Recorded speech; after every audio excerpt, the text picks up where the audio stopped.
So when this video is being posted, a whole lot of the United States is being socked with a big old winter storm right now. Now, I know I have viewers from all over the world, so if you happen to not be in that storm path, enjoy the sunshine.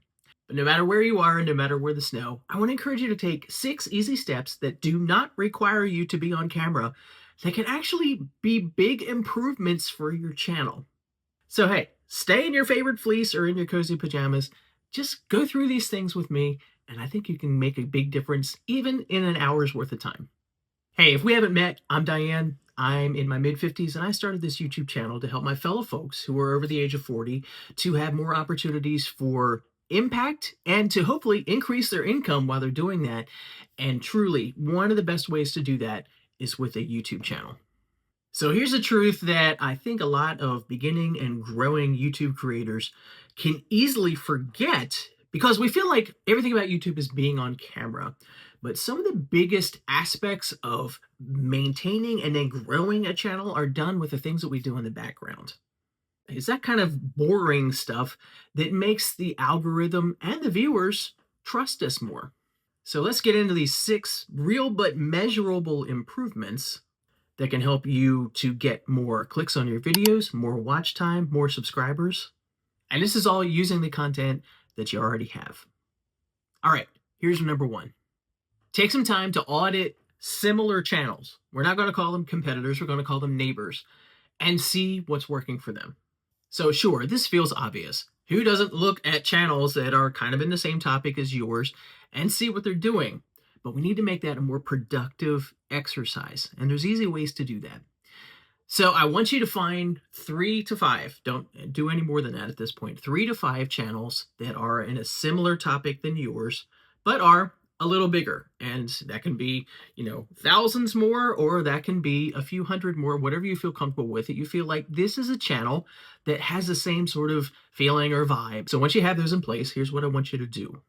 Go to each channel's videos tab and switch it to most popular.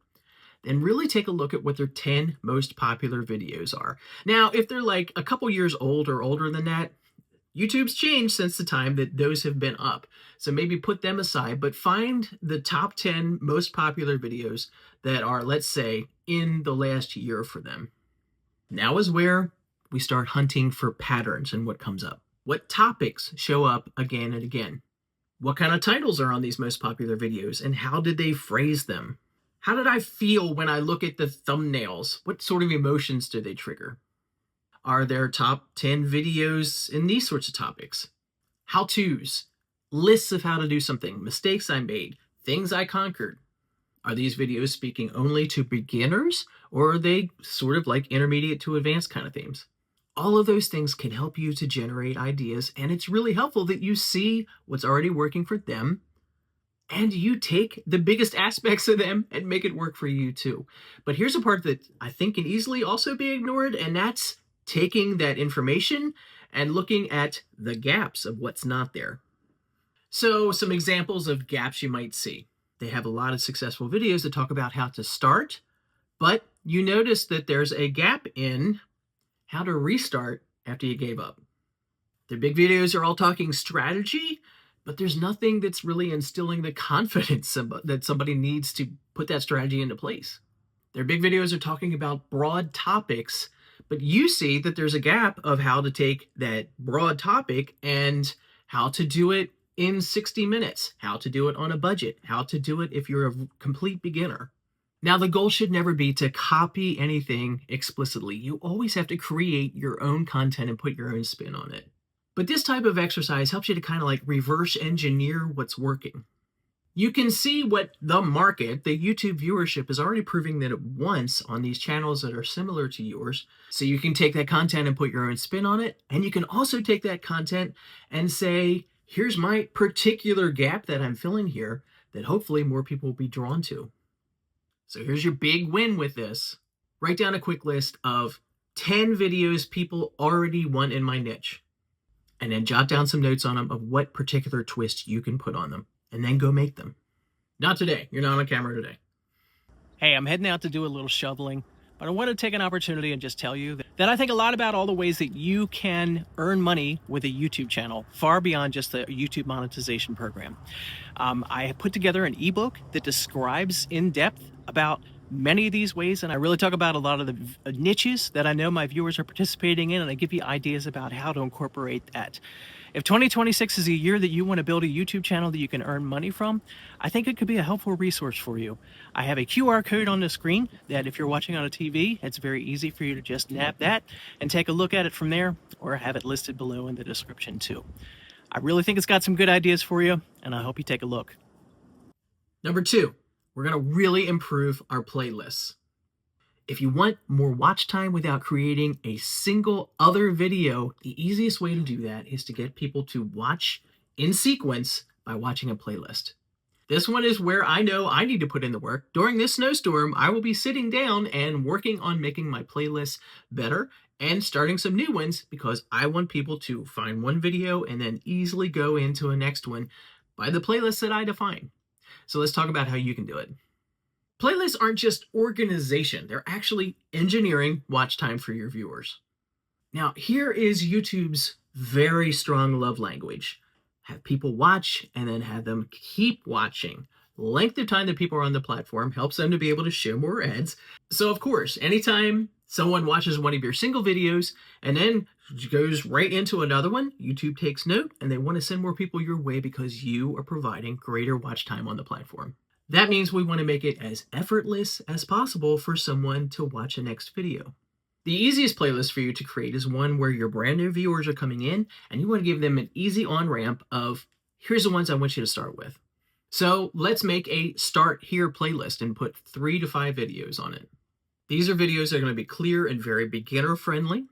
You can see in your analytics that people watched more than just the first 30 seconds of it. They stuck with you and went through that video. And they're closely tied to a topic that you want to be known for with your channel. Don't make it sort of like a random outlier. More of, this is my niche, this is who I am. Help your viewer get to know you with the videos that are on this Start Here playlist. Then you can go on and make a playlist that serves almost like a mini course on a topic. Here's a sequence so you can consider with that. So obviously you want to start with a video that's the most welcoming. Obviously it doesn't have to say welcome or anything like that. It's the video that's the least intimidating on the topic that you're talking about. You want to ease them in. Then follow that up with a video that seems like a quick win. It's an easy thing for people to get, easy for them to accomplish. You can move on then to probably like a mistakes or myths video, like the things you don't want to do. I feel naturally drawn to them. Did you? The ones on my channel seem to do pretty well because we're all like, oh, I want to stay away from the landmines. Then you could conclude that playlist with sort of like a next step video. Once they've got the basics, then here's your next thing.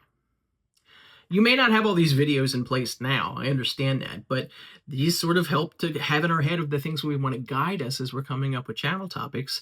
So once you get that sort of complement of videos put together, think through your organization of what somebody might naturally be drawn to with a playlist. Now, once you've got your ideas together of the videos you want to have grouped into a playlist, we got to name them something that actually gets attention. Not uploads, not my videos. Make it more of a promise. Like I should make one that says start here and get more views. Or new here, watch these first. To highlight a niche, my best retirement financial planning tips. Or start to finish, how to create an amazing herb garden. These are going to be titles that naturally draw people to the playlist and hopefully go through them all video by video. So if you already have some playlists in place, now's the time to just go back and sort of audit them a little bit. Are the titles too vague that maybe somebody doesn't want to click them? Do I have 50 videos in a playlist that I can sort of split up and make smaller and more approachable? The goal we want to have with playlists is that the viewer feels like, oh, this is where I should start. Oh, this is what I should keep going to. Make it really obvious. If we don't do that, we give them every on-ramp to go to somebody else's video and watch that. So the big win with this easy task is obviously get your viewer into your content, get your viewer to stay in your content and keep on watching. All right, number 3, you want to find your top 5 videos and you want to do all you can to fix and pump up their video descriptions. YouTubers of any level experience can and should do this more than we already are. Having good quality descriptions help your videos to look more professional, and ultimately it helps YouTube to know better who to show your videos to.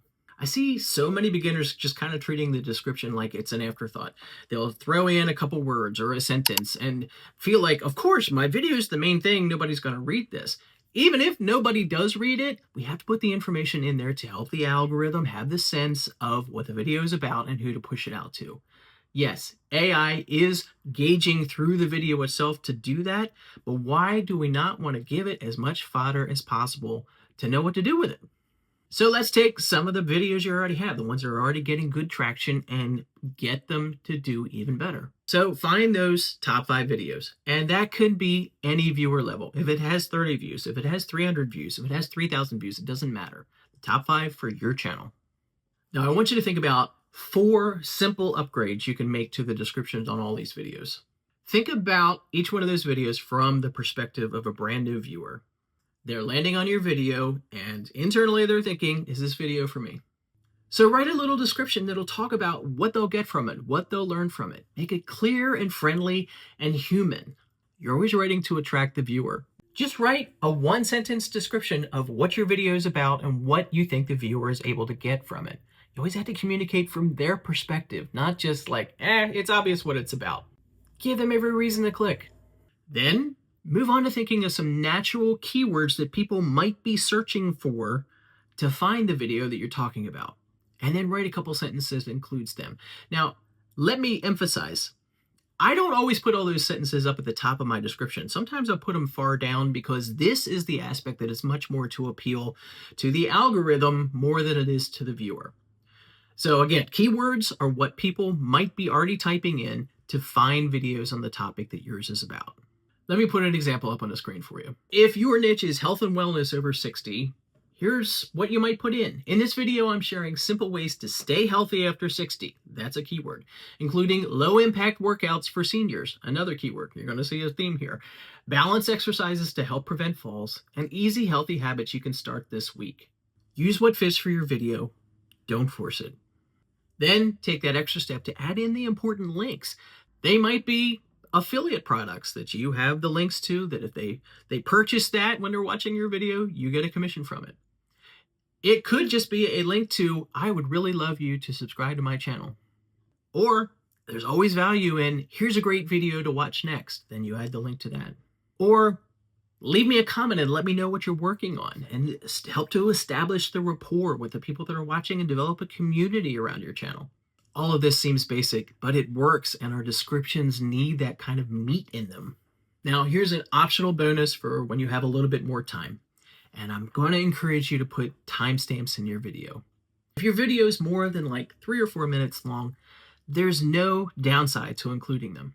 Timestamps are when you see the little sort of like chapters that are included. You see the dash underneath as in the video progress bar as people are watching it. Then people can check in your description and be able to sort of jump ahead in your video if they want to see another topic in it.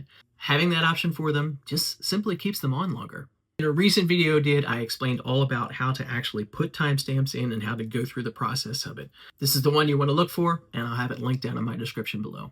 If you do this with your top performing videos and then through the rest of them, you make it more appealing to the algorithm, you make it more appealing to new viewers, and you give great opportunities for somebody to keep watching to that second video of yours. Are you sensing a theme here? Number 4, you can participate in a resurrection of some of your dead videos. And the easiest way to do that is with a thumbnail swap. Go into your YouTube analytics and find 2 or 3 videos that have these 2 characteristics. They have a decent amount of retention on them, means that when somebody clicked on it and watched it, they watched at least a minute of it, and they kept on going, hopefully. But it has a low click-through rate. You'll see that listed as CTR, meaning that not a great amount of people actually watched it to begin with.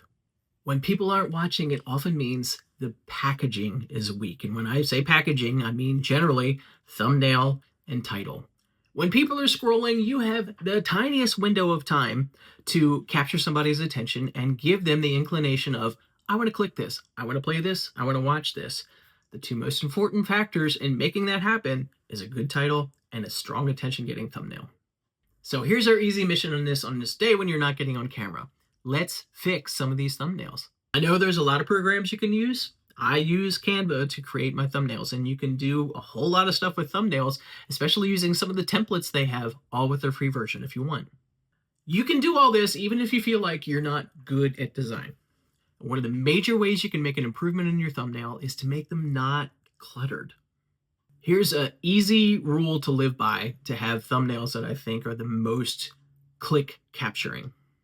One idea, one focal point, big contrast, few words. I feel like it's important to put your face on your thumbnail. If you are in your video, your face needs to be on your thumbnail, just so people can have that emotional connection with you. Then make sure your contrast is strong, like you have a background color and your text are really different, so nothing's just sort of like fades into each other. And keep your words to a minimum. I feel like some people put an entire paragraph on your thumbnails. I would say 3 or 4 words maximum. And the key is that those words are readable when somebody's scrolling on their phone. Always think of that screen when you have your thumbnails. I mean, sure, you might be watching on a TV, but you also have a fair amount of your viewers that are watching on a phone. As there's a scrolling, your thumbnail needs to be clear and captivating in that circumstance. So take a few minutes today and just try making a few thumbnails and replace the ones on some old videos. It might just breathe some new life into them, encourage you to push it out a little bit more, and capture eyeballs that might have just gone on by with that old thumbnail. Number 5 is an easy way to connect with viewers without being on camera, and that's by using the community tab on your channel. Today, I want you to jot down 3 to 5 ideas of things that you can add on your community tab that you can space out and post through the next week and a half to 2 weeks. Now, you do have a lot of options as to what you can do here. You can post your latest video with a sentence of, here's why I think you'll love this video.